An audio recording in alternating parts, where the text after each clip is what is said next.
All India दलित action committee के द्वारा भोपाल में एक भव्य कार्यक्रम का आयोजन किया गया, जिसमें नए पदाधिकारी चुने गए। आइए हम बात करते हैं राकेश अहिरवार से, जो कि प्रदेश अध्यक्ष हैं। क्या कहते हैं इस कार्यक्रम को लेकर, और फिर बात करेंगे हम युवा पदाधिकारियों से जो कि अभी भी चुने गए हैं। आइए बात करते हैं। संविधान अमर रहे, भारतीय संविधान अमर रहे।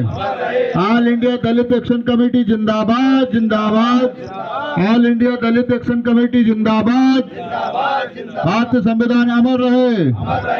आप सभी को बहुत बहुत बधाई, शुभकामनाएं। आज मध्य प्रदेश के अंदर ऊर्जावान शक्ति अनुसूचित जाति जनजाति के वर्गों पे जो उत्पीड़न हो रही है, इसके लिए आज युवा टीम का गठन किया है।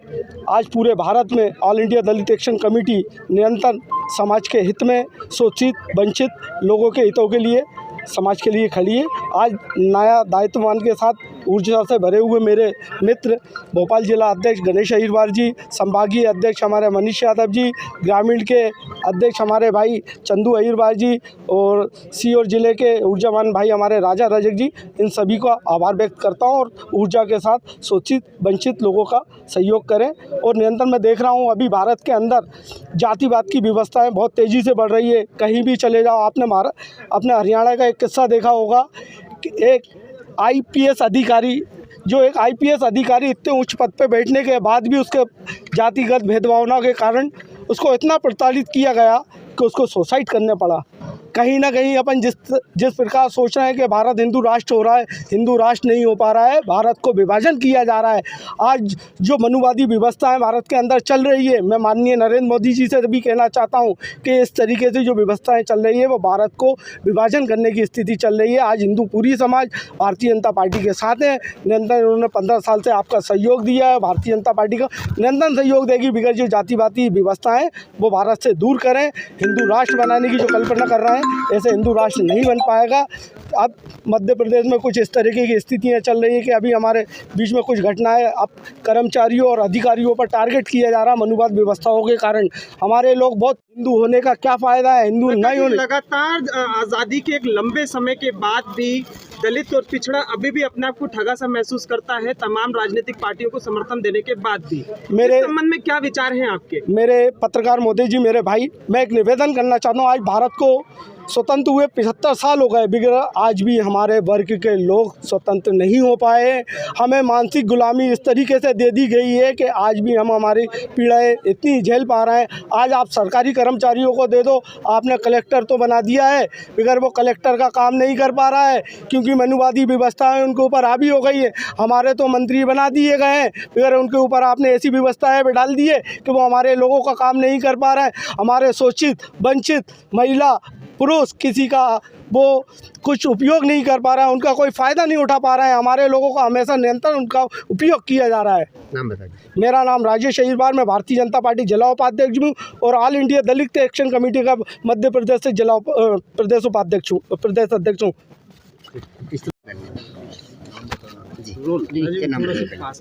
मेरा नाम गणेश कुमार अहिरवार है और मुझे जिला अध्यक्ष के लिए घोषित किया गया है और मैं आगे चल के समाज के लिए काम करूंगा। आज भी हमारी समाज कहीं ना कहीं सेफ नहीं है, अधिकतर देखा जाए, क्योंकि मैं खुद ग्रामीण सेक्टर का हूं।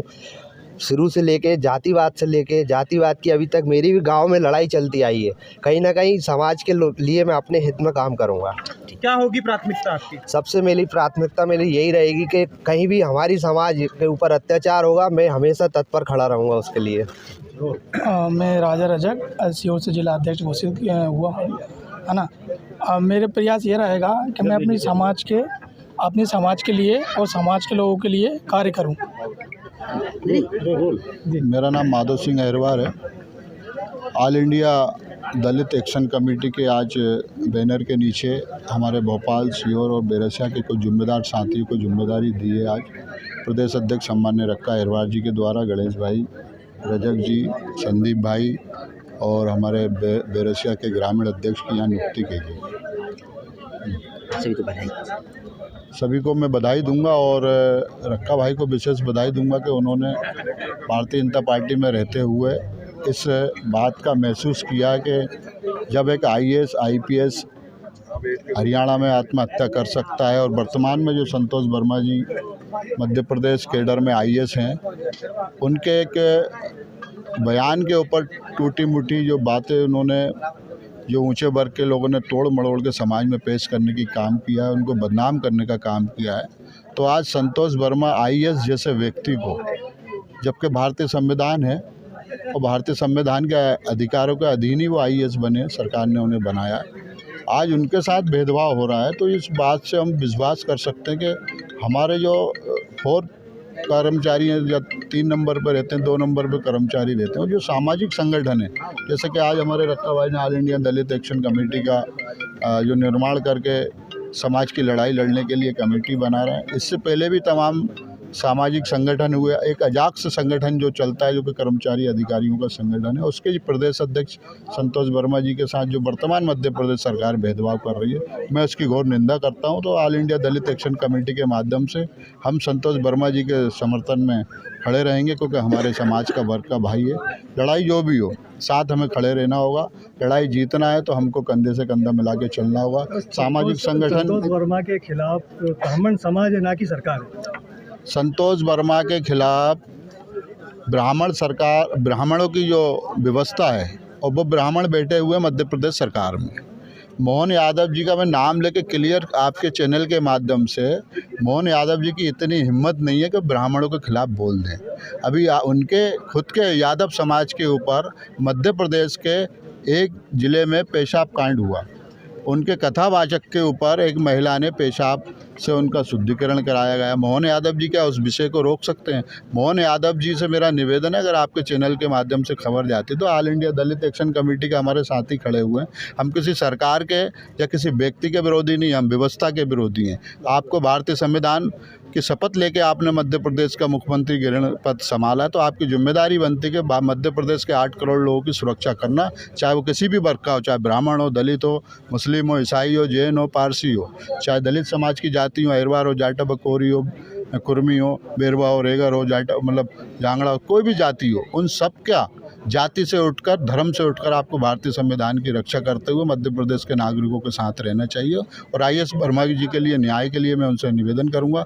और आने वाली 18 जनवरी को जो आंदोलन होने जा रहा है, मैं दलित जो हमारे आज के संगठन के साथी, इनसे निवेदन करूंगा कि उस कार्यक्रम में बढ़ चढ़कर भाग लें और उनके साथ जो अन्याय हो रहा है उसके खिलाफ खड़े हों। आपके चैनल के माध्यम से आज के कार्यक्रम का और आज के हमारे नुक्ती नए पदाधिकारियों का प्रचार प्रसार हो रहा है। आप सभी पत्रकार बंधुओं का बहुत बहुत धन्यवाद, साधुवाद। ठीक है, उनकी पुस्तकें आप पढ़ें, मेरी बात पे ना जाएं आप। उनकी 21 वॉल्यूम जो उन्होंने लिखे हैं, उन वॉल्यूमों को आप जब पढ़ेंगे तो डॉक्टर बाबा साहब अम्बेडकर से बड़ा राष्ट्रभक्त इस देश में कोई भी नहीं है। ये आप बात क्लियर मान लीजिए, क्योंकि डॉक्टर बाबा साहब अम्बेडकर नहीं होते तो भारतीय संविधान नहीं बनता। भारतीय संविधान नहीं बनता तो आज और हम सब यहाँ पर मंच लगा के बातें नहीं कर रहे होते। भारतीय संविधान नहीं होता तो हमारे तमाम बच्चों को स्कॉलरशिप नहीं मिलती। भारतीय संविधान नहीं होता तो हमारे जो पढ़े लिखे लोग हैं, चाहे हमारे LP अहिरवार जी, ये भी जाति प्रमाण पत्र की वजह से नौकरी पे लगे, या कई बच्चे ऐसे बैठे हैं जिनके बच्चे पिताजी माताजी जो जाति प्रमाण पत्र की वजह से नौकरी करते हैं, डॉक्टर बाबा साहब अम्बेडकर की वजह से रिजर्वेशन के लिए मिलता है।